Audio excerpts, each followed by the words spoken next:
What is up, guys? Welcome on back to TK's Garage. And Trump may be doing something in China to make a better deal for Americans. And it's a lot of people aren't going to like what he might say, but I think he's going to do it just because of where the actual price is of a new car in the United States right now.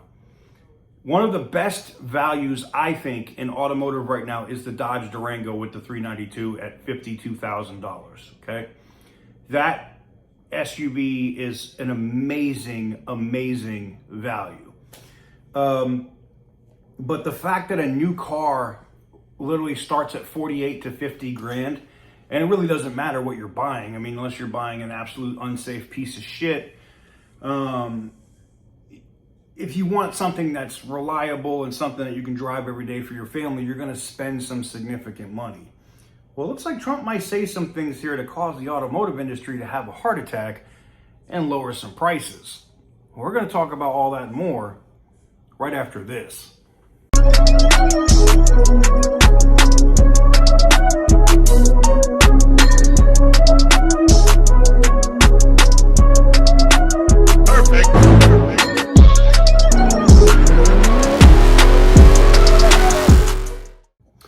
Guys, before I get into today's video, we got to talk about the giveaway that's going on the channel with the 1969 Charger closing out this week on the 17th, or I guess it would be the start of next week, right?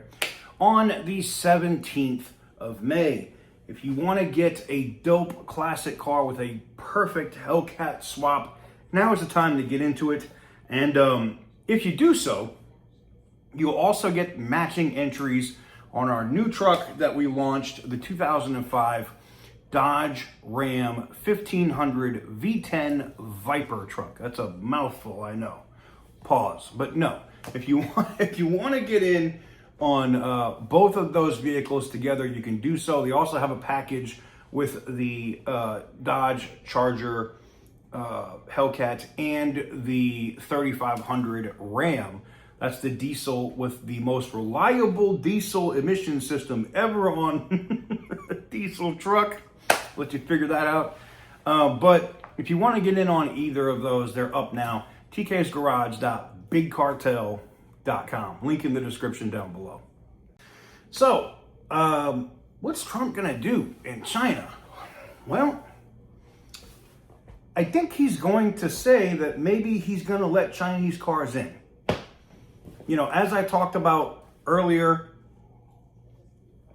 with Bernie Moreno, the senator from Ohio, and Slotkin from Michigan, having that bipartisan bill to ban Chinese cars, technology from cars, and just parts in general to protect the automotive industry in Ohio and Michigan and Indiana, you know, that whole area up there, that big, you know, if that industry goes away, oof.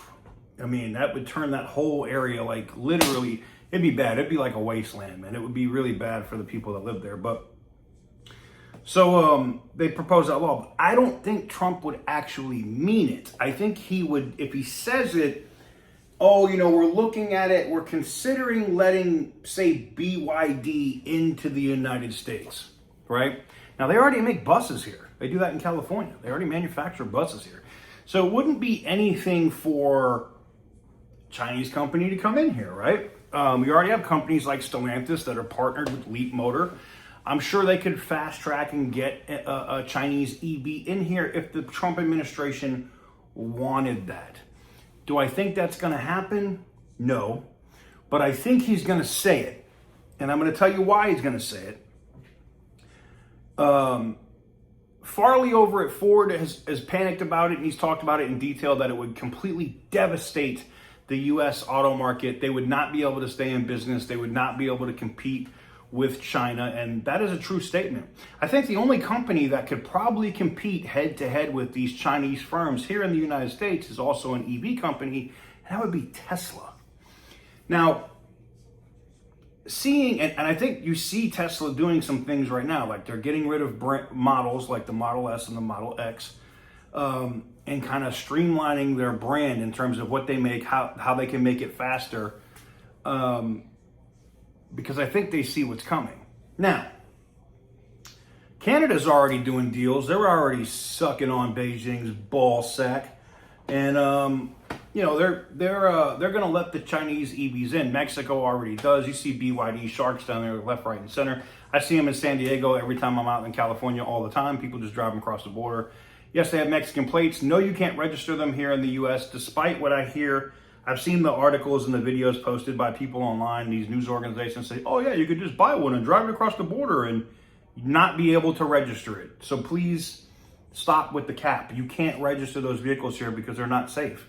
If that was the case, I would import a fucking Japanese right side drive GTR that you can't get here yet and just bring it to Mexico and drive it across the border and register. You can't. It doesn't work that way. So miss me with the bullshit. Anyways, so we see this going on. I think if he says that they're considering letting Chinese firms into the United States, because his big thing is, if they build it in the US, we're okay with it, right? Because it creates US jobs. Me and she talked, and we're going to let BYD into the United States, which is going to bring in 50,000 American jobs. Now, if he does that, do I think it's going to happen? No, but I think he says it to grab the auto industry by the fucking neck and shake the shit out of them. Because the price of a new vehicle right now, as my guy Jimmy would say in New York, the rent is too damn high. The price of a vehicle in the United States right now is too damn high. People can't afford it. Banks aren't writing loans. That's a different video for another day.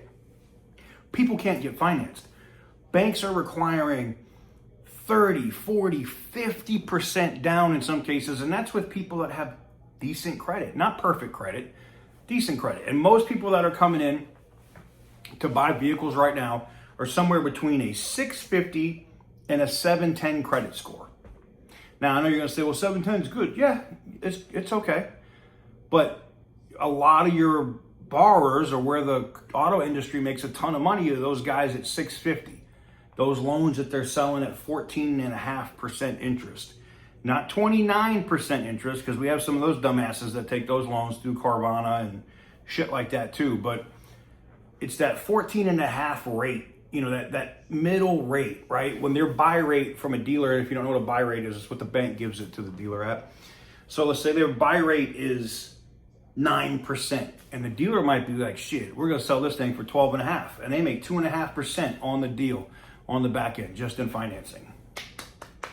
And you do that constantly as a dealer, you make money, you're making bank. So I think Trump does say something like that. I think he's going to say he's going to let some Chinese manufacturer in to build cars in the US. If they build them here, if they build factories here in the US, that he's going to do it to force the auto industry, and I'm talking about Chrysler, Dodge, Jeep, Ram, Stellantis, Ford, and GM, to lower their fucking prices. Now, I think Stellantis already knows this is coming.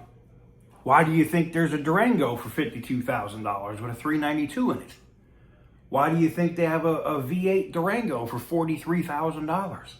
Why do I think there's a Ram coming for around $45,000 that's going to have a V8 in it? Because the prices are too effing high. They're too high.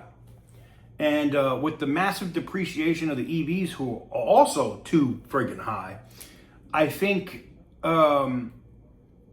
every company that builds electric vehicles now, if China was allowed in, would immediately stop. And I mean Ford, General Motors, Stellantis, they wouldn't even fucking consider building them because they can't compete.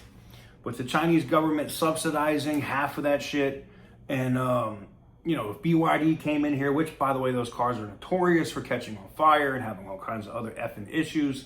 But let's say they let the BYD Shark in, right? People know what that truck is. They let it in. It's in Mexico. People in California see it all the time. They let that in. They start selling it here in the U.S. Chinese subsidizes it a little bit. And they start selling this fully loaded, teched the F out gas and electric pickup truck in America for $34,995. The pickup truck industry from Ram and Toyota and Ford and GM would be fucked overnight. Fucked, gone, done. Because everybody would go buy one of those BYD Sharks. They're gonna, oh, it goes 700 miles between gas and electric. It's $35,000. Even if it depreciated like crazy, right? Think about this in the used market. Let's say it does the thing a normal EVs do and it depreciates by 50%, right? You're now buying a 2 or 3 year old BYD Shark for $18,000, $19,000 for a nice truck, fully optioned. The manufacturers here can't compete with that shit. Let's talk about just EVs, Tesla. Now, Tesla can match. That's the one thing. Tesla has enough value and cash, especially if they merge with XAI or merge with SpaceX, or that becomes one company. They could float it and they could compete with China, and it'll be the only company that can do it. Because, you know, BYD will build some cheap ass electric vehicle here that has a ton of features, be luxury as hell. It will put BMW and Mercedes and Audi on notice, right? Lincoln, forget about it. Put them all on notice. And the only company I think that could compete, because they'll probably sell that car for 15 grand, 20 grand here in the US. The only company I think that could compete is Tesla. And that's if they come with that Model Q. And that's supposed to start at 24.9 anyway, right? Well, they could push that down to like 19 grand, make a well-optioned one at 25,000. And are you going to buy an unproven Chinese product at say 19 grand, or do you finance the extra 5 grand, get access to the Tesla supercharging network and a fully optioned Tesla? I think Tesla's the only company that would be able to compete in that aspect. But anyways, do I think it's going to happen? No. Do I think he's going to say it? Yes. And the reason why he's going to say it is because, look, do I think, Matt and Tim over at Stellantis, CEOs at Ram and Dodge, are worried about China coming in? No. Do I think Farley really is worried about China coming in at Ford? Not really. Not with the current administration. But I can guarantee you this, the board of directors at Stellantis, that shit comes out and Trump says X, Y, and Z, board of directors is going to be up Feloz's ass to be like, hey, we need to cut prices on a bunch of shit, especially in America where we make most of our money. We need to move metal. Now, to Feloz's credit, he's already doing that. They're pushing fleets, they're pushing to move metal. I look at the numbers. Like, full disclosure, I'm invested a ton of money into Stellantis, okay? For me, anyways. I'm not like, Berkshire Hathaway or anything, but I've invested a house into that shit. So I can tell you that I pay attention to the numbers, and I'm sure the board of directors does too, and they're looking at, this is why Feloz is doing things the automotive way, which is moving metal, showing cash flow, all of that good stuff to push up your stock price. And I think that that's not going to change. And I think he has a little bit of wiggle room there. I think that we haven't heard about a cheaper Ram truck yet because Trump hasn't said that wild ass shit yet. I think he says some wild ass shit like that in China while he's there talking to Xi, and they do some kind of announcement or talk about letting Chinese brands into the US in one of those dual press conferences where they're both there. I think they do that.